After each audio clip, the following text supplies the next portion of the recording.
Hi, friends. It's Joni with Three Feathers Spiritual Wisdom here with a look at our astrology for the February 14th through the 20th of 2022.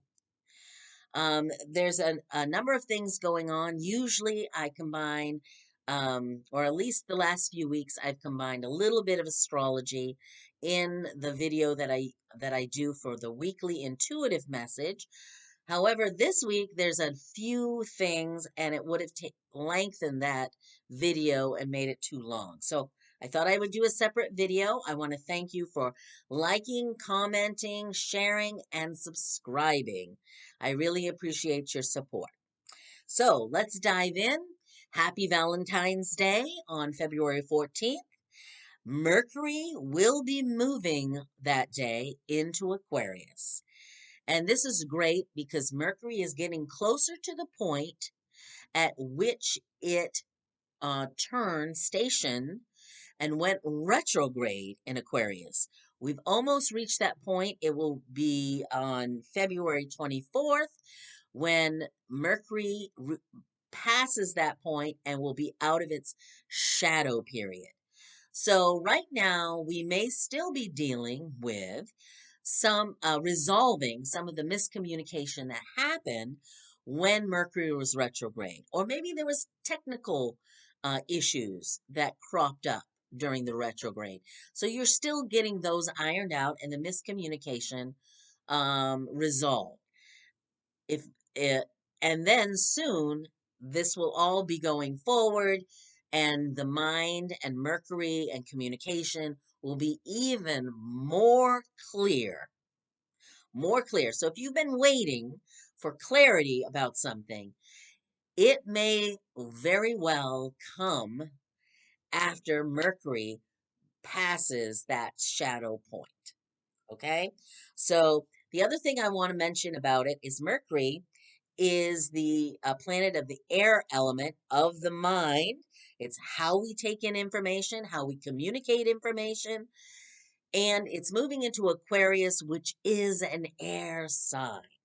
So it feels great in Aquarius. And it may be about higher thinking, doing more school and education about um, uh, Aquarius is future oriented. So that might be thoughts of innovation, new ideas, new technology. That's the kind of energy that will surface while Mercury is in Aquarius. So something to take advantage of. The next thing I want to talk about is a couple of aspects happening on February 16th, on Wednesday. The first one is now, if you want to really continue Valentine's Day, you could continue it all week because on February 16th, the lovers are coming together. Yes, Venus and Mars will be conjunct. They'll be on the same degree point and they will be together. This is going to really, the male energy and the female energy coming together, this is really going to spark energy around relationships. Um, and it doesn't have to just be romantic on sexual and love relationships. It can be other types of relationship, even business relationships, because the sign that they're coming together in is Capricorn. And Capricorn is the sign of responsibility, work, success, career, our systems. It is that determined, determined goat to get to the top of the mountain. So it's in the sign that rules the kinds of things, our career and that kind of trajectory. The lovers, though, even if it isn't work related, the lovers, that energy of Mars and Venus coming together is going to have an impact. So there could be a lot of sexual energy that is expressed. Um, so or that will be another great day to express what you desire. Okay, in your partnership. And if you're not in a partnership, it may be a really good day to figure out what it is that you do want in a partnership. And how, the other thing that I think is going to happen is our physical energy is going to be up. We're going to get a boost of energy because Mars will be busy with his lover, and we're going to feel that boost of energy from Mars. So that's what actually my intuition is saying we're going to experience. So the lovers come together on the 16th. The other thing that's happening on the 16th is that we have a full moon in Leo, 27 degrees in Leo. So full moons are all about the cycle of completion, reviewing something to see if it needs to be adjusted or um, um, adjusted or going into a different direction. But it's very much a completion energy. Now, the moon in Leo is a lot about creativity and self expression. Leos can be dramatic. A lot of politicians and actors are Leos, or at least I I find a number of them are anyway, in my experience.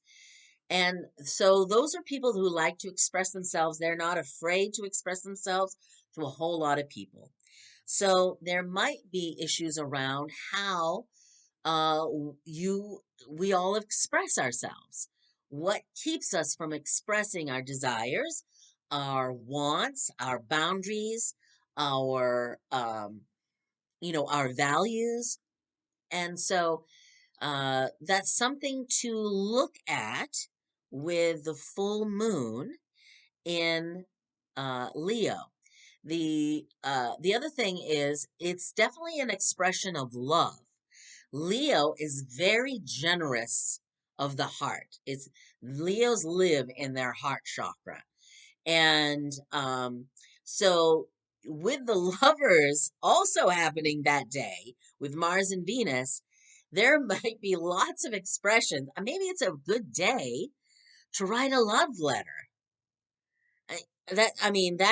I, I think I'm channeling this because that's just come into my head. It's not in my notes at all. But I'm really feeling if you've got a need to express yourself to the person that you love, Wednesday is going to be even a better day than Valentine's Day to do so. Okay? You've got the energy of Mars and Venus, the lovers, and this full moon in Leo. Oh, yeah. Yeah. That feels right to me. That feels very right to me. Okay. So, the other thing that's happening, there's two more things I want to chat about really quickly. On Thursday, the 17th, Jupiter, the planets Jupiter and Uranus are in a sextile aspect. And a sextile aspect is is an aspect you can take advantage of. Okay. So, one of my teachers, who's also on YouTube, loves to have the saying, when the planets have sex, it's good for us all. And that's what's happening between Jupiter, the planet of expansion and good fortune, and Uranus, the planet of unexpected delight or unexpected things and electricity. Uranus also is the ruler of Aquarius, and it's about the future and technology and progress and going forward. Uranus is very forward thinking. So between Jupiter and Uranus, there's an opportunity for progress forward, progress towards a positive change, maybe a positive change in yourself as an individual. Like me, I'm trying to get on a healthier track. So maybe this is progress towards that goal. Okay. So there's an opportunity of that energy to take advantage of. It just doesn't show up for you and around you. You have to seek it out. You have to set an intention for it. So that's happening on Thursday. We're at 10 minutes. So let me say the last thing that's happening this coming week. Actually, there is another thing, but I will do a separate video on that. On the 18th, the sun moves out of Capricorn and into Pisces, the last sign of the zodiac. Now, Pisces is a very healing sign. It's where unconditional love resides. Boy, there's a lot of love going on this week, huh? This is going to be a great week for that. There's peace and understanding in Pisces. There's also creativity. I know a number of Pisceans, actually, and they're all very creative people. So the sun is going to radiate its warmth and light in Pisces starting on the 18th. So happy birthday to you Pisceans out there. I know several Pisceans who are great friends. Again, they're creative people. There's a great energy in Pisces. There's also another energy of Pisces is in intuition and psychic abilities and the occult. So you may get a craving to learn more about something in that area. Learning about your own gifts that you can share with the world. Learning about intuition or astrology or something in the metaphysical area. So that's something to think about as the sun moves into Pisces.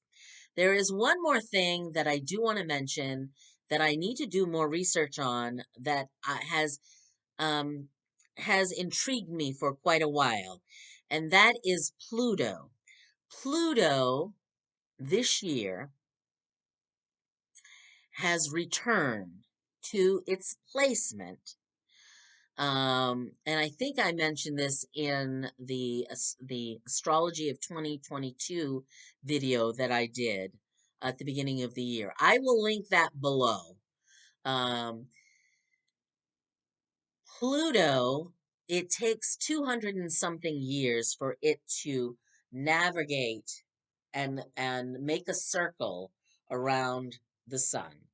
It has taken that long, 250 plus years, for it to return to the spot, the degree point that it was in when the United States of America, the revolution, the American Revolution began, okay, in 1776. Pluto is back for the next couple of years or so in that area. And some people have been concerned about it being there and wondering because Pluto is the planet of transformation, death, and rebirth. So, in its placement at the beginning of the birth of the country, what does it mean for it to return to that place? So that has intrigued me, and if it intrigues you, I would be interested to hear. I am going to do some research on that and see about doing a video on it because it's intriguing to me. What might that mean for us? I think it has meant, and it's been building such, is why we are having all this upheaval politically in our country. We are trying to get beyond the corruption um, and the dysfunction. That's how I'll put it. The corruption and the dysfunction. And we all know that there is a better way. We do. We need to find that better way. And Pluto's return may signal some of that. So I'm going to look into it. If you are intrigued about it, please let me know. And I wish you many blessings. I think this is going to be a great week. There's a lot of love in the air this week. So many blessings to you. Take care.